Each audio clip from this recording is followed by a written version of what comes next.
وربي سبحانه وتعالى يقول أفلا يتدبرون القرآن ولو كان من عند غير الله لوجدوا فيه اختلافا كثيرا. أعوذ بالله من الشيطان الرجيم. بسم الله الرحمن الرحيم. القارعة. ما القارعة؟ وما أدراك ما القارعة؟ يوم يكون الناس كالفراش المبثوث وتكون الجبال كالعهن المنفوش.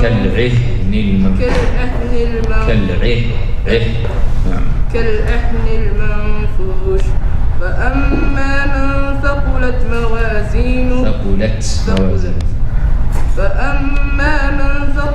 موازينه فهو في عيشة راضية. وأما من خفت موازينه فأمه هاوية. وما أدراك ما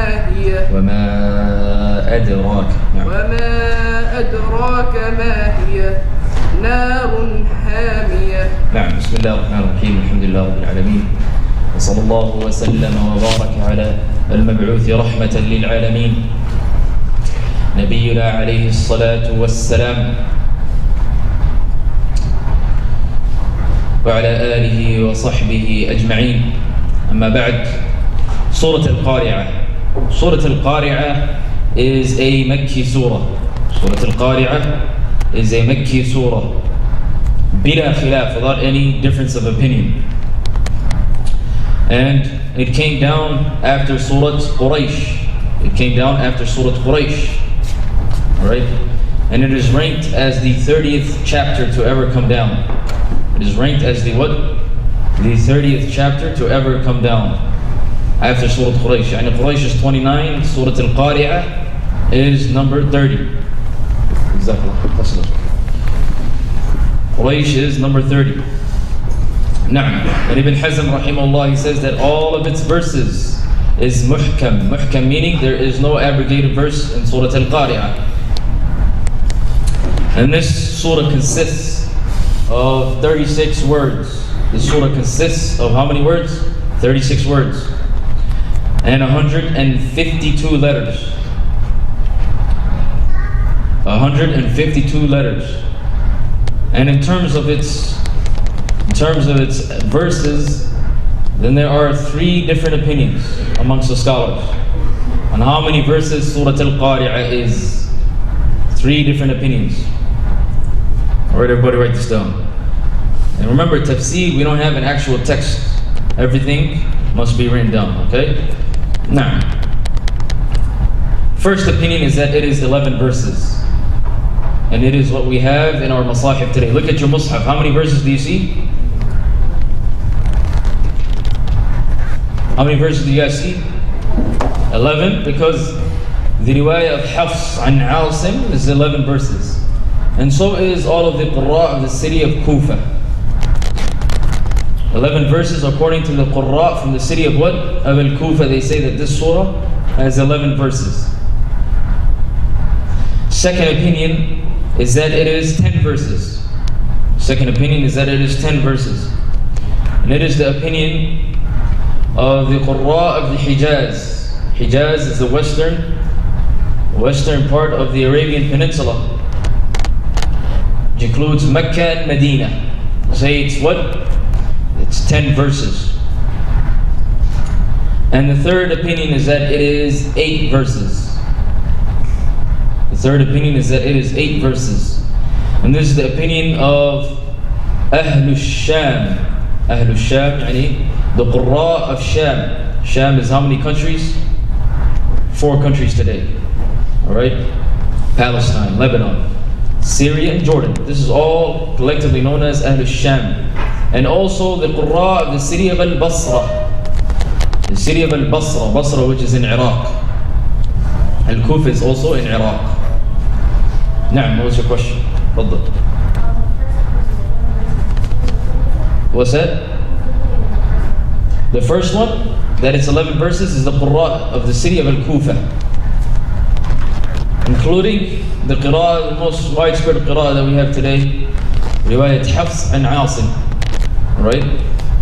Say that it's 11 verses. Now, we mentioned that right at the end. What is the relationship between the last verse of Surah Al-Adiyat and the first verse of Surah Al-Qari'ah? What time is it, guys? 4:51. Okay, let me know when it's 59 or 58. Now, what is the relationship between the last verse of Surah Al-Adiyat and the first verse of Surah Al-Qari'ah? إِنَّ رَبَّهُمْ بِهِمْ يَوْمَئِذٍ لَخَبِيرٌ. The relationship is that the first verse, Al-Qari'ah, as will come inshallah ta'ala, is discussing, Al-Qari'ah is one of the names of the Day of Judgment. Al-Qari'ah is one of the names of the Day of Judgment. Allah subhanahu wa ta'ala, He says that He will be aware of everything that will happen, يَوْمَئِذٍ. That day. That day is what? The next verse, Al-Qari'ah. Al-Qari'ah, which is one of the names of the Day of Judgment. And this is known as, everybody write this down, the relationship between the last verse of every surah and the first verse of the next surah. This is known as, in tafsir, as ilmul munasabah. Ilmul munasabah, or al-munasabat. And there have been plenty of books written in this particular science. Alright, that is the relationship between the last verse and the first verse. Now, Allah subhanahu wa ta'ala here, He says, Bismillah ar-Rahman ar-Rahim, Al-Qari'ah. Al-Qari'ah, as we previously mentioned, is one of the names of the Day of Judgment. And the Day of Judgment has many names. Yawm al-Qiyamah, alright? Yawm al-Haqqa, Tamma, As-Sakha, alright? Al-Ghashiyah, Al-Taghabun, Yawm al-Jam'. In fact, Imam Al-Ghazali, rahimahullah, Hujjatul Islam wal Muslimin, Muhammad ibn Ahmad Al-Ghazali Al-Tusi, passed away in the year 505, the Mujaddid, reviver of the 5th century. In his book, famous book, Ihya Ulumuddin, he mentions that there are 82 different names for Yawm al-Qiyamah, only in the Quran. Yani not including the names that have come in the Sunnah. 82. Alright, and this is one of them, Al-Qari'ah. But what does Al-Qari'ah mean? Al-Qari'ah is something that is, we can describe it to our best of ability. But the Qari'ah that we will have on the Day of Judgment is undescribable until we witness it, until we are there. Al-Qari'ah is basically the fear that comes into you when the Day of Judgment arrives. And specifically, some of the Mufassirun have said that when the trumpet is blown and everybody is resurrected, Al-Qari'ah, that fear that you feel as if calamity has come upon you, and it's something that is undescribable. Until it happens, the best thing we can call it is what? Al-Qari'ah. Alright? Everybody's going to be what? Fearful. Here Allah subhanahu wa ta'ala, He says, Al-Qari'ah. Ma al-Qari'ah? What is Al-Qari'ah? Why would Allah subhanahu wa ta'ala say Al-Qari'ah and then ask Ma al-Qari'ah? Why would He do this? In the Arabic language, in the Arabic language, when something is repeated in this format, as will come 3 times, Al-Qari'ah, Ma al-Qari'ah, wa ma adraka ma al-Qari'ah, it usually shows its importance. That's 1. 2, that very thing that is mentioned will indeed happen. Al-Qari'ah, Ma al-Qari'ah, wa ma adraka ma al-Qari'ah. It's going to happen. That is why it is important to know the Arabic language. To understand the Quran, you have to have a good command of the Arabic language. Another important point we forgot to mention is that Al-Qari'ah is one of the names of the Day of Judgment. Why have 82 different names just mentioned in the Quran and plenty of others in the Sunnah? To the point that some scholars have said there's more than 100 altogether. Why? Because the Arabs, whenever they love something, one, or they are they want to magnify something, show something is importance, they give it a lot of different names. They say that a sayf, a sword, has 300 different names in the Arabic language. They say that al-faras, horse, al-adiyat is about horses. Horse, there's 1,000 different ways to say horse in the Arabic language. 1,000 different ways. Al-faras wal-khayl wal-jiyad وكذا وكذا. In fact, Abu Muhammad al-Arabi, rahmatullahi alayhi, he has a whole book. He has a whole book. Asma' al-khayl fi lughat al-Arab. The names of horses in the Arabic language. He mentions up north of 800 different names. And some of them they say it's up to 1,000. Alright? So you have a sword, you have horses, things that they love. Alright? They mention it many times. They give it different names. Alright? Al-Asad, lion. 300 different names. Even in the Quran. What does Allah subhanahu wa ta'ala say? ثَرَّتْ مِنْ قَسْوَرَةٍ. Usama. What does Usama mean? Al-Layth, Al-Asad. These are all different ways to say lion in the Arabic language. What is the relationship between a lion, a sword, and a horse? Why these three things? Why so many names? Because in Arab culture back in the day, a man can only have two majors. All these different majors we have and all these different faculties and colleges, right? What do we have over here? Like 6, 7 different colleges, under each college, tens of majors? None. Arabs are one of the two things. We're talking about specific with brothers here, alright? You either become a sha'ir, a poet, eloquent, you drop in dimes, or you are a faris, you're a soldier. If you're not one of the two, you're what? You're useless. You're useless in what? So imagine somebody who had both. Somebody who was a poet and was a soldier at the same time, khalas. He was basically, he was basically the leader of the tribe. He was basically the what? The leader of the tribe. So they used to take pride in what? For somebody being a soldier, somebody being good in war. All right? And in war, what do you have to have? You got to have a horse, and you got to have a sword, and you got to be brave like a lion. Anyways, mal qari'ah, Allah subhanahu wa ta'ala here, he's saying what? What is al-qari'ah? Showing that its importance. وَمَا أَدْرَاكَ مَا الْقَارِعَةِ وَمَا أَدْرَاكَ مَا الْقَارِعَةِ. What is the difference between وَمَا أَدْرَاكَ وَمَا يُدْرِيكَ? There's a difference between both. When Allah subhanahu wa ta'ala, he says وَمَا أَدْرَاكَ in all of the different verses in the Quran. From now on, alright, new request. The sister's coming from that door and the brother's coming from that door.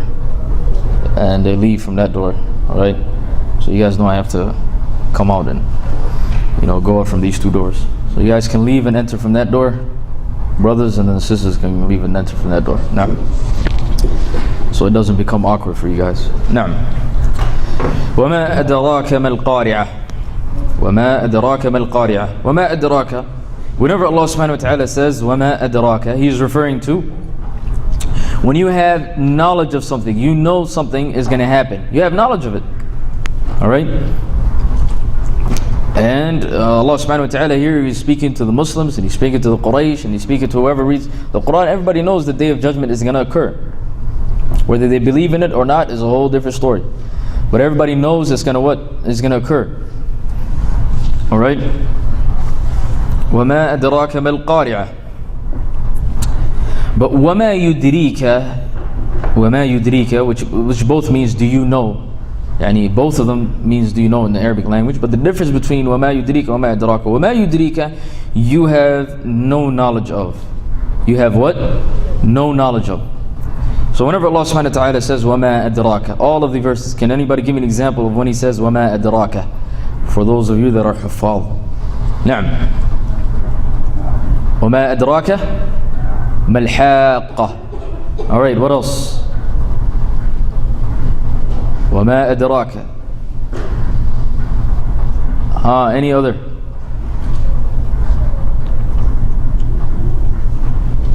Come on, are you guys serious? جُزْ عَمَّةً. وَمَا أَدْرَاكَ? Excellent. Any other وَمَا أَدْرَاكَ? The point is, وَمَا أَدْرَاكَ, you know what's happening. Alright? وَمَا أَدْرَاكَ مَا الْحَاقَّةُ, the day of judgment.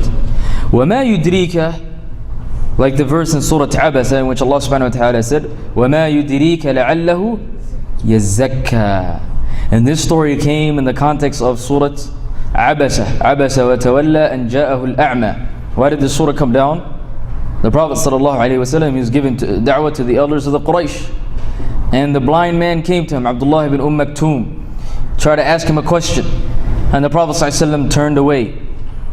Basically saying that these people I'm giving da'wah to, the elders of Quraysh, are more important than this poor Muslim blind man, Abdullahi bin Maktoum. Then Allah subhanahu wa ta'ala brought down this verse, عَبَسَ وَتَوَلَّى أَنْ جَاءَهُ الْأَعْمَى.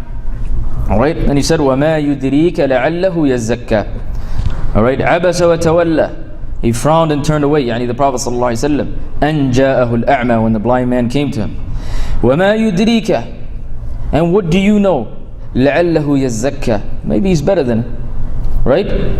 The Prophet ﷺ did not know the qadr of this blind man. And that this blind man answering his question, alright, takes precedence over what?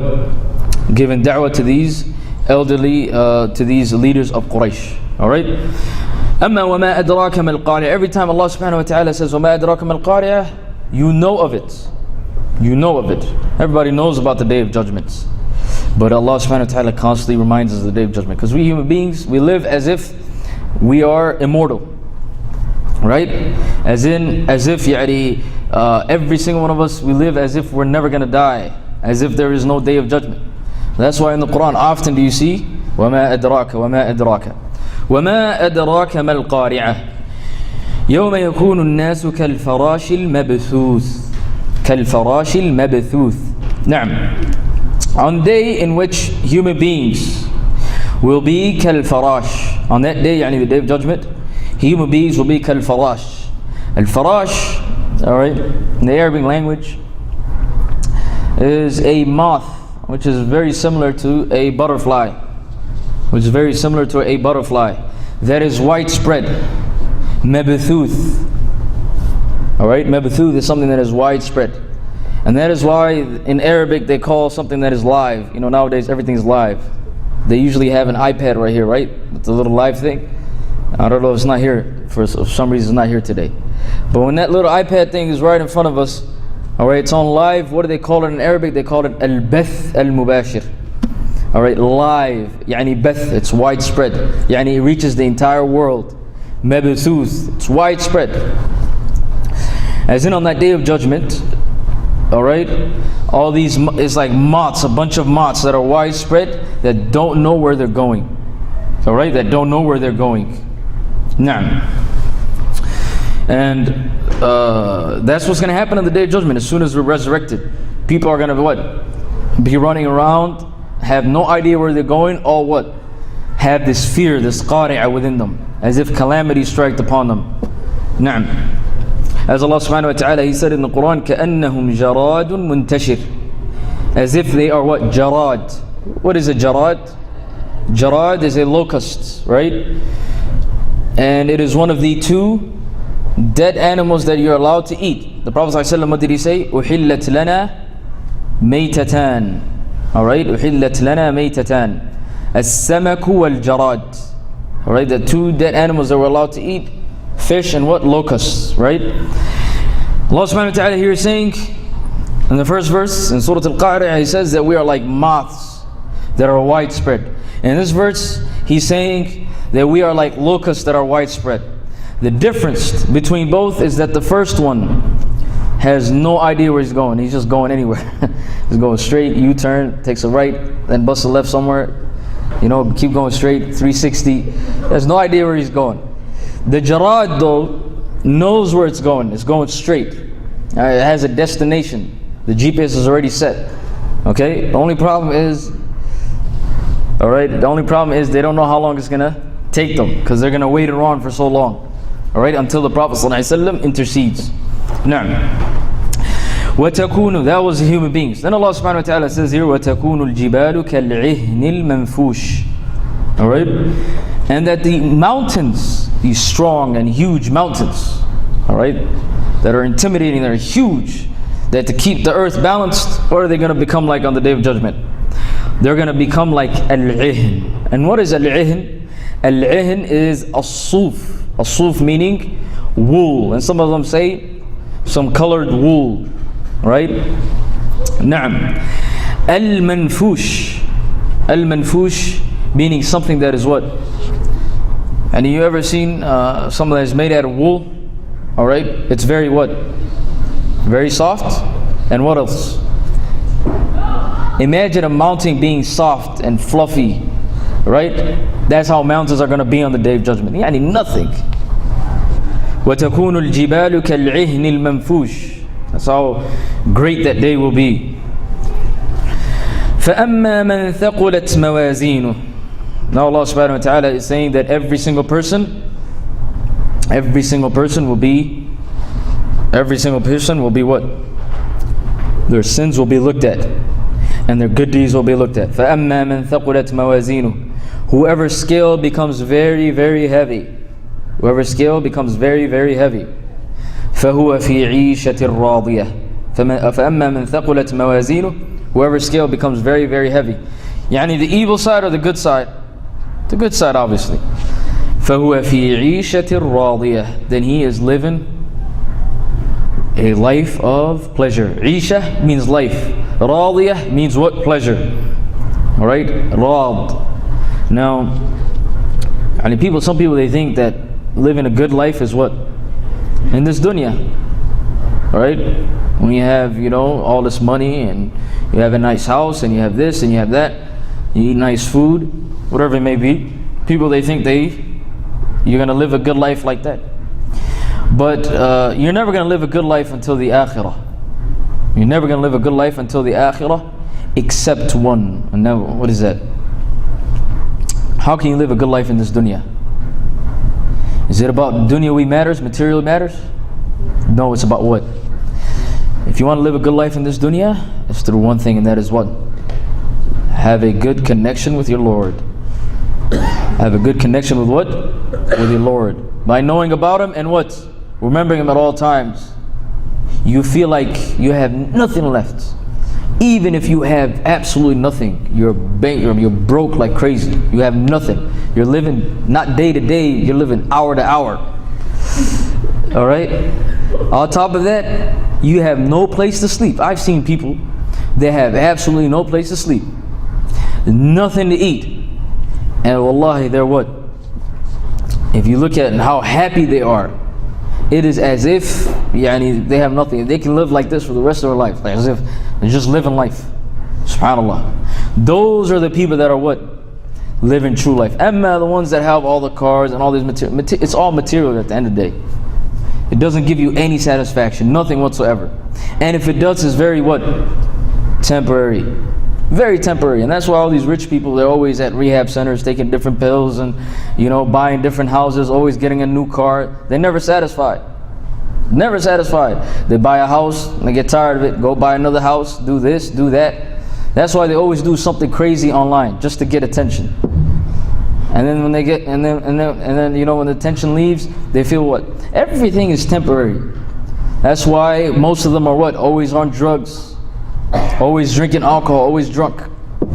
Amma, this poor human being that has absolutely nothing left in his life. SubhanAllah. You see some people, they sleep on the street. Alright? They sleep on the street. They don't even have clothes. They don't even have clothes. They have one set of clothes, a little bag. Na'am. What is the Ishatir Radiyah. They live a good life. That's what we're talking about here. فَهُوَ فِي عِيشَةٍ. Isha comes from the word al-aish. Not aish, the bread that you eat. Okay? Aish is the bread that you eat. No, not that. Right, and that's an Arabic word too. But Isha meaning what? Life. And Radiyah means something that, a life that you are pleased with. Na'am. So the only way that you can be pleased in this life is what? Is through knowing Allah subhanahu wa ta'ala. Okay? Malik ibn Dinar, rahmatullahi alayhi, is one of the tabi'een. You know what he said? He said, مساكين أهل الدنيا خرجوا منها وما ذاقوا أطيب ما فيها قالوا وما فيها. Alright, they said, what is in it? Yani Malik ibn Dirar, he said, the people of Ahl al-Dunya are masakeen, they're all poor. These guys who are billionaires, they're all poor, masakeen, wallahi. Alright? Bill Gates and this guy who owns Amazon, the President of the United States, all these guys, POTUS, all these guys are masakeen, wallahi. Ahl al-Dunya, masakeen. They left the dunya, and when they eventually leave the dunya, and the ones that have already left, kharaju minha, they left the entire world, and they didn't taste the best part of this world. Yani the best part of this world, they didn't taste it. They asked him, what did they not taste? He said, ma'rifatullahi wa mahabbatuh, knowing Allah subhanahu wa ta'ala and loving Him. Having that connection with your Lord. There's nothing greater than it. ألا بذكر الله تطمئن القلوب. That in the remembrance of Allah subhanahu wa ta'ala do hearts find what? Tranquility. Na'am. And that is why one of the early Salaf, you know what he said? Wallahi لو علموا الملوك وأبناء الملوك ما نحن فيه لجادلونا بالسيوف. He says that if the kings and the children of the kings knew what state we were in, they would fight us with our swords to get what we have. But what we have is what? Yani the early Salaf, what are they saying? He's saying that what we have is what? That connection to our Lord, but they're masakeen, they just don't know. If and only if they knew.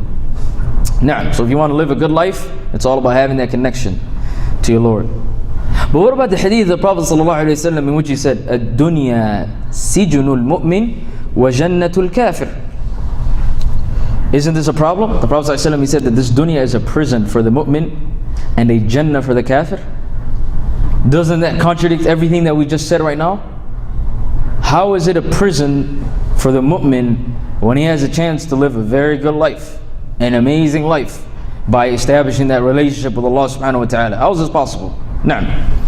He's in prison in terms of dunya matters as well. Or the iman can be like a little sweetness to help him get through prison. Not quite. Not quite. Can anybody take a guess? Yes. What's that? Wealth? It corrupts you? Not quite. Yes.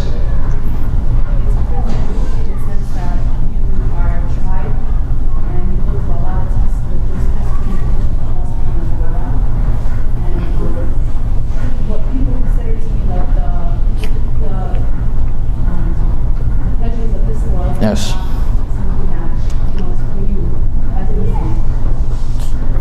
That's a good answer.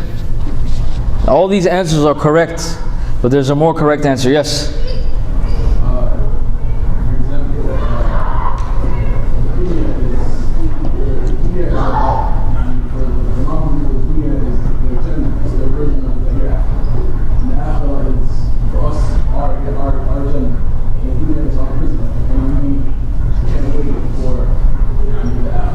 Excellent, that is the correct answer. When you compare it to what? The akhirah. Yani what are the mu'mineen going to get in the Jannah? What are they going to get in the Jannah? In the day of judgment, what are they going to get? They're going to get Jannah, right? You compare this dunya, even though they live in a life of pleasures, compare it to the Jannah is what? Is way better. You need to word it a little better. Right? You got to be accurate with your words. Na'am. Yeah. Ibn Hajar rahimahullah, a man came up to him. Ibn Hajar, Abu al-Fadl Ahmad ibn Ali, Ibn Hajar al-Asqalani, Shihab al-Din, passed away in the year 852, a great scholar of hadith from the 9th century. أمير المؤمنين في الحديث أمير المؤمنين في الحديث ألفها الحافظ في حال السفر وهو الشهاب بن علي بن حجر. Alright, Shihab ibn Ali ibn Hajar, Shihab al-Din Ahmad ibn Ali ibn Hajar, who was a qadi al-qudha at his time in Egypt, yani the judge of judges in Egypt, which is the highest post in terms of when it comes to judges that you can reach. A man from Ahl al-Kitab, from the people book, came up to him. Alright, and he worked one of these labor jobs. He was a blue collar worker. Alright? And he came up to him and he said, "Oh, Ibn Hajar, look at you. You have a high position in the government. Alright? And you're a world-renowned scholar, and you're this and you're that. And me, I'm just a miskeen human being. I'm a kafir. Alright? I'm a kafir, but I'm just a miskeen. I'm living hour to hour, making my ends meet, you know, doing a labor job. And your Prophet ﷺ said, Ad-dunya sijnul mu'min wa jannatul kafir. How is it, are you kidding me? How is it a prison for you and a Jannah for me when I'm living like hell and you're living like paradise? Ibn Hajar rahimahullah, he took him by the hand and he said, listen, whatever we're experiencing in this life compared to Jannah is like a prison. And whatever you're experiencing in this life compared to the hellfire that awaits you is like a Jannah. Alright? So no matter what, some people, they misunderstand this hadith. And they say that what? There is no way you can live a good life. And this is incorrect.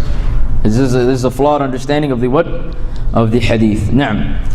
And that is why it is important to understand these hadith and read the explanations of these hadith and not just take the apparent and literal meaning.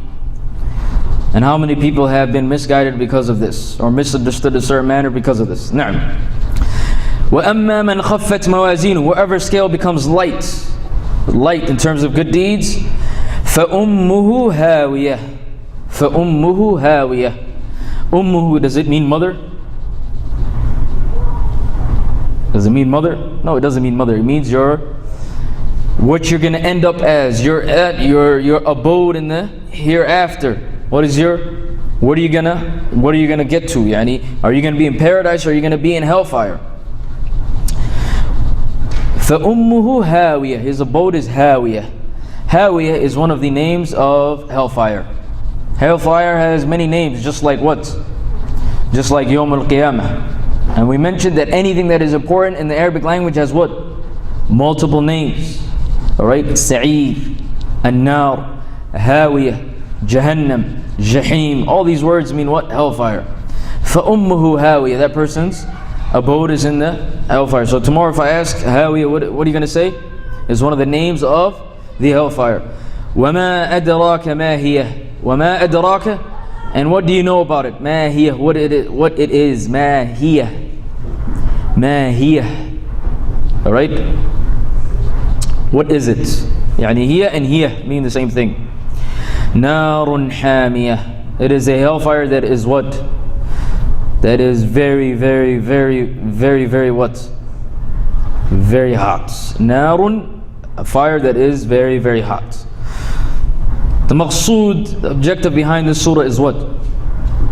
Is that you should strive to have a large and a heavy scale on the day of judgment. Alright? And then on that day, alright, everybody is going to be what? Everybody's going to be afraid, no matter who you are, no matter how righteous you were. But at the end of the day, if you want to get to paradise, you must work hard. And to work hard, you must seek knowledge. And after you seek knowledge, you must act upon knowledge. Alright? نعم. صلى الله وسلم وبارك على نبينا محمد وعلى آله وصحبه أجمعين.